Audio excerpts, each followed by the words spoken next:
Sejam bem-vindos ao terceiro vídeo da série As Obras da Carne. No vídeo de hoje eu vou falar sobre impureza, a segunda obra da carne listada em Gálatas capítulo 5. No último vídeo dessa série eu falo sobre prostituição. Eu me chamo Alex Marcos e convido você para se inscrever no meu canal, caso ainda não seja inscrito. Me siga também no Instagram, que todos os dias eu tenho uma mensagem devocional para abençoar a sua vida.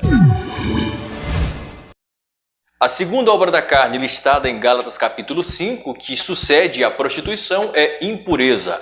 Mas o que significa essa palavra e o que Paulo tinha em mente ao empregar essa expressão? A palavra grega original usada nos manuscritos é akatarsia. Essa palavra remete à ideia de sujeira nos pensamentos, sujeira nas intenções, sujeira nos desejos, sujeira nas ações, sujeira sexual envolvendo o corpo e sujeira moral. Trata-se aqui de caráter, de relacionamento também. Alec Finlayson fala que o sentido geral de impureza no Novo Testamento e na Bíblia inteira é de algo não misturado. Aquilo que é puro, aquilo que é essência, que não recebe mistura. É o mesmo sentido encontrado lá em Apocalipse capítulo 3, quando Deus recomenda à igreja de Laodiceia a comprar ouro puro, ou seja, ouro não misturado e que passou pela prova do fogo. E quando o Novo Testamento apresenta essa ideia de akatarsia, de impureza, ele remete mais uma vez à doutrina da depravação total, segundo a qual o pecado é uma sujeira que corrompeu, que sujou, que maculou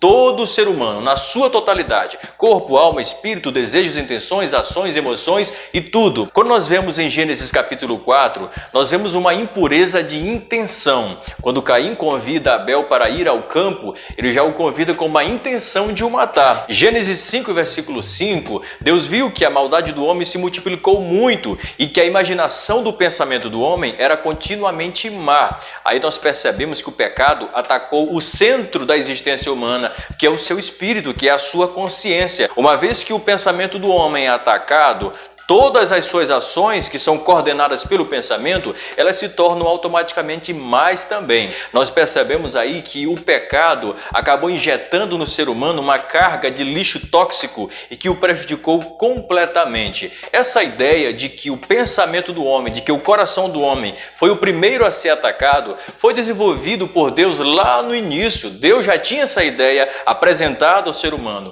Mas quando chegou no período da lei, essa ideia ela fica aqui um pouco obscura, ela fica aqui um pouco deixada de lado. Porque quando chegamos no período da lei, nós vemos a questão da pureza e impureza recebendo pelo menos três enfoques. Existe a pureza física, existe a pureza alimentar, existe a pureza cerimonial. E quando se trata de pureza alimentar, Levíticos 11 apresenta uma série de alimentos proibidos para serem consumidos, porque eram considerados alimentos impuros. Aí, por exemplo, peixe ou marisco com barbatana, carne de porco, aves de rapina eram proibidos de comerem. Só que essa ideia já foi desenvolvida em Gênesis 7:2, quando Deus falou algo a Noé no momento em que os animais estavam entrando na arca. Gênesis 9:4, nós percebemos que antes da lei já existia também a proibição de se comer carne com sangue. Além da pureza alimentar, Levíticos 12 apresenta a pureza física, que era também um ritual. Quando uma mulher, por exemplo, tinha um bebê de sexo feminino,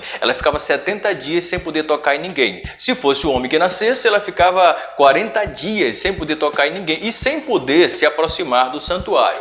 Levíticos 13 apresenta a impureza da lepra. Se alguém era identificado com lepra, somente o sacerdote podia averiguar a situação e isolar aquele paciente do convívio social. Levíticos 15 apresenta já uma outra característica de impureza, que era o fluxo de sangue ou de qualquer corrimento seminal, seja de homem, seja de mulher. A mulher, por exemplo, no período menstrual não podia chegar perto de ninguém porque aquele período era considerado de impureza. Mas a questão da impureza física não parava por aí. Números capítulo 19, versículos 11 ao 22, quem tocasse a um cadáver, seja de animal, seja de um ser humano, ele era considerado impuro. Então ele ficaria impuro até o final da tarde, quando precisaria apresentar uma oferta ao Senhor, uma oferta ao sacerdote, para que a sua impureza fosse removida. E por último existia a pureza cerimonial. local. Isso valia muito para a tribo de Levi, especificamente para os sacerdotes. Segundo o Êxodo 28, o sacerdote, antes de entrar para o santuário,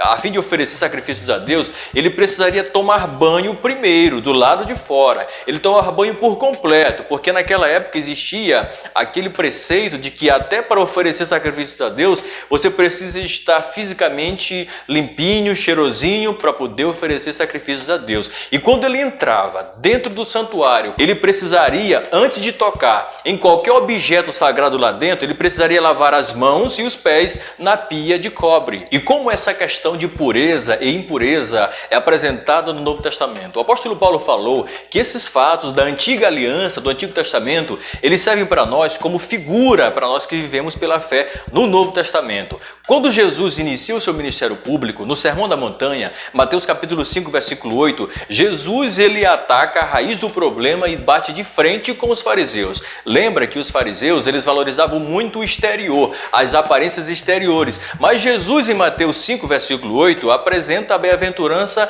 aos puros de coração. Bem-aventurado os puros de coração. Marcos capítulo 7, versículos 1 a 23, Jesus tem um embate com os fariseus, porque eles viram os discípulos comendo sem lavar as mãos. Aquilo não se tratava de cuidado sanitário com o corpo, não. E quando eles viam os discípulos comendo sem lavar as mãos, para eles, a comida não estava purificada. Para eles, Deus não abençoava aquela comida, porque a comida só era abençoada se lavasse as mãos. E não tinha que lavar de qualquer jeito, não. Quando se lavava uma mão, tinha que fechar o punho, tinha que fechar a mão, enquanto lavava o outro braço até o cotovelo. Aí Jesus ataca a raiz do problema quando ele diz que o que contamina o homem não é o que entra, mas é o que sai do coração do homem. Porque é de dentro do coração do homem que estão os maus pensamentos, os adultérios, os roubos, os homicídios. Então, Jesus entende que a doença começa no coração, no centro da vida humana. Dessa forma, se a doença está dentro, a cura tem que começar por dentro. E Jesus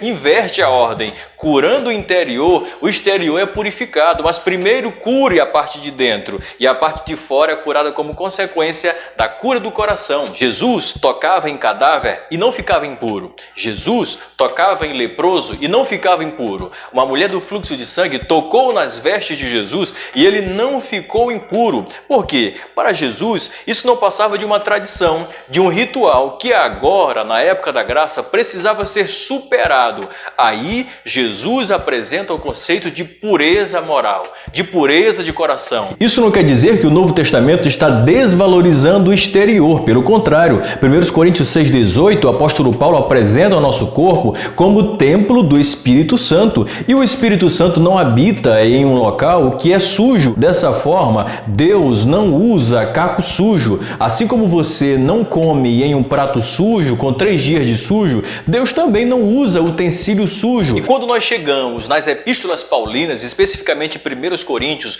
nós vemos Paulo batendo contra esse artificialismo, esse cerimonialismo, essa aparência exterior de piedade, mas negando com eficácia a ela. Na prática, os fariseus diziam, na verdade, a lei dizia que se você tocasse em uma coisa impura, você se tornava impuro. Se você comesse uma coisa impura, você se tornava impuro também. Mas Paulo, ele quebra esse paradigma quando ele tem a ousadia de dizer que se você, com a sua consciência purificada pela palavra, comer um alimento oferecido para um ídolo, você não se torna impuro. E agora que já conhecemos o conceito de pureza e impureza, tanto no Antigo quanto no Novo Testamento, o que é preciso para se purificar? 1 João capítulo 1, versículo 7, o apóstolo amado escreve: mas se andarmos na luz, como ele na luz está, temos comunhão uns com os outros, e o sangue de Jesus Cristo, seu Filho, nos purifica de todo pecado. Então, o sangue de Jesus